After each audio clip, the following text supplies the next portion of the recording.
RFI Convida. Silvano Mendes. A Câmara de Comércio do Brasil na França organizou em Paris uma conferência sobre a proteção de dados pessoais. Para falar sobre o assunto, a RFI convida hoje Marina Mendes Costa, uma das advogadas que deu essa conferência. Bom dia, Marina. Bom dia. A conferência coincide com a entrada em vigor, no final desse mês de maio, de uma regulamentação europeia que muda essa questão da proteção de dados e de dados pessoais. O que vai mudar exatamente com esse texto? Olha, o que vai mudar para a França, na verdade, para as empresas francesas, não vai ter uma grande mudança. Vai ter, porque já existia, antes da entrada em vigor do regulamento, uma lei específica sobre o tema na França, que era bastante protetora dos cidadãos franceses e que já enquadrava a proteção de dados na França. Então, para as empresas francesas, não vai ter uma mudança radical.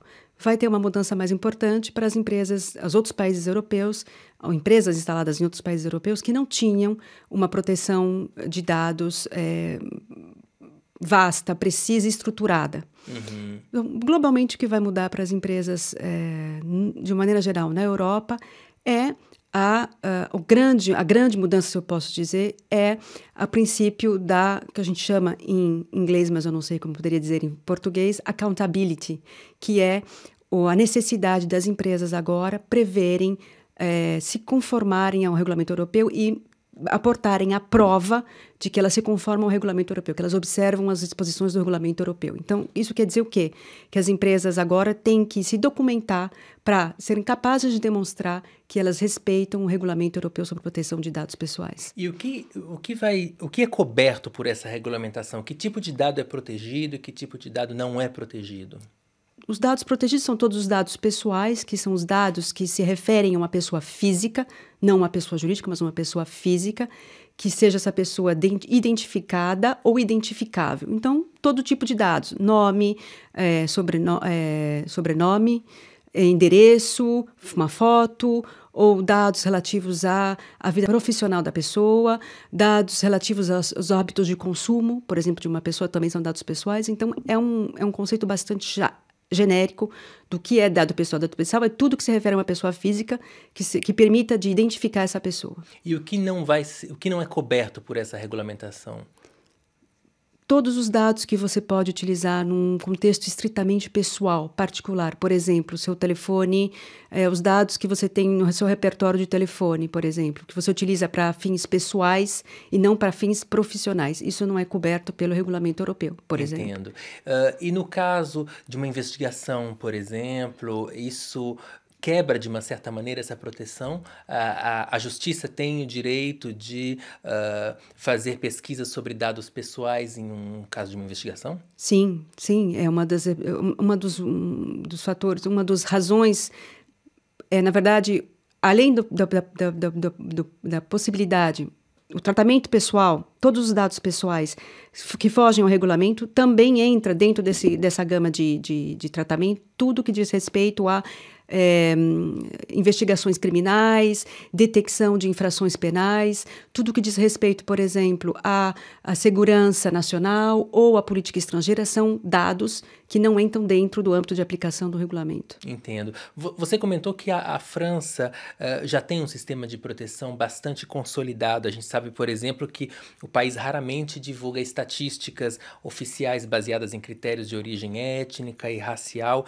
Isso quer dizer que é muito mais fácil, então, para a França implementar esse tipo de regulamentação. O país já está praticamente pronto.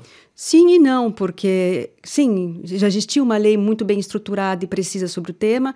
O problema é que essa lei não era aplicada porque não havia uma sanção que incitasse as empresas a aplicarem e observarem as disposições que já existiam e que já estavam em vigor na França. Então, o objetivo desse regulamento não é só uniformizar a proteção de dados na Europa, mas incitar as empresas através de sanções muito mais pesadas. E você trabalha aqui em Paris para o escritório de advocacia Gouveia Vieira, que atua entre França e Brasil. Quais são as principais diferenças? Eu sei que essa regulamentação é europeia, mas quais são as principais diferenças entre as políticas de proteção de dados no Brasil e na França? A diferença é grande, porque, contrariamente à França, que já tinha uma lei, que era a Lei Informática e Liberdade, no Brasil não existe uma lei, um contexto, um quadro jurídico preciso, estruturado e definido. O Brasil hoje, você tem a proteção de dados, você vai ter que, para você saber como é a proteção de dados no Brasil, você tem que ir buscar de diferentes dispositivos legais, em leis diferentes, como é feita essa proteção de dados no Brasil. Então, hoje não existe uma lei transversal, existem leis setoriais que visam uma certa categoria de pessoas ou uma determinada situação. Por exemplo, os consumidores,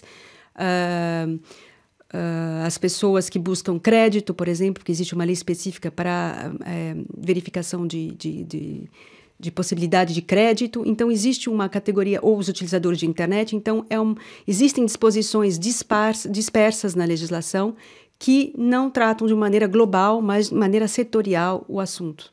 E a gente sabe que tem muitas empresas brasileiras que têm negócios com parceiros europeus. De que forma essa regulamentação que entra em vigor agora no mês de maio pode ter um impacto nas relações do Brasil com empresas francesas ou com parceiros europeus de uma maneira geral?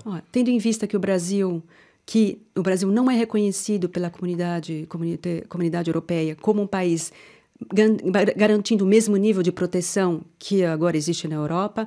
Então, nesse caso, as empresas francesas que trabalham com empresas brasileiras devem se assegurar que essas empresas brasileiras respeitam o regulamento. Então, deve existir entre essas empresas francesas e brasileiras um mecanismo, documentos, contratos que permitam assegurar o mesmo nível de proteção. Então, por exemplo, você tem uma empresa francesa que tem uma filial no Brasil, uma sociedade-mãe francesa que tem uma filial no Brasil, ela vai ter que estabelecer um contrato ou um documento interno, uma regra interna, um procedimento interno para que a transferência de dados para o Brasil seja feito de maneira a assegurar os mesmos direitos para os cidadãos europeus. Uhum.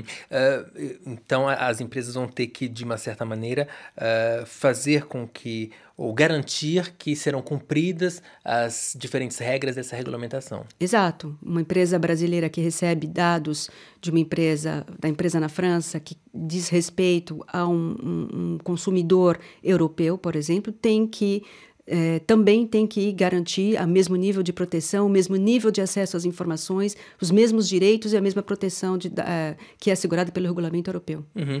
Uma última pergunta. Recentemente, o escândalo do Cambridge Analytica, que teria usado dados de milhões de usuários do Facebook com fins políticos, chamou atenção para essa questão da proteção de dados. As pessoas subestimam um pouco o risco de ter seus dados usados? Com certeza, subestimam totalmente. As pessoas não têm consciência do poder e da amplitude de tratamento de dados pessoais hoje no mundo. E não são só as pessoas, os titulares desses dados, mas as próprias empresas não têm consciência da importância de proteger os dados pessoais que eles manipulam. Então, essa regulamentação é uma boa notícia. É uma ótima notícia, inclusive para o Brasil, porque eu acho que hoje, como não existe uma lei precisa sobre o tema, eu acho que isso vai acelerar o processo de promulgação de uma lei no Brasil. Perfeito, obrigado. Marina Mendes Costa, advogada do escritório Gouveia Vieira, que participou do RFI Convida de hoje. Obrigado pela presença. Obrigada a você.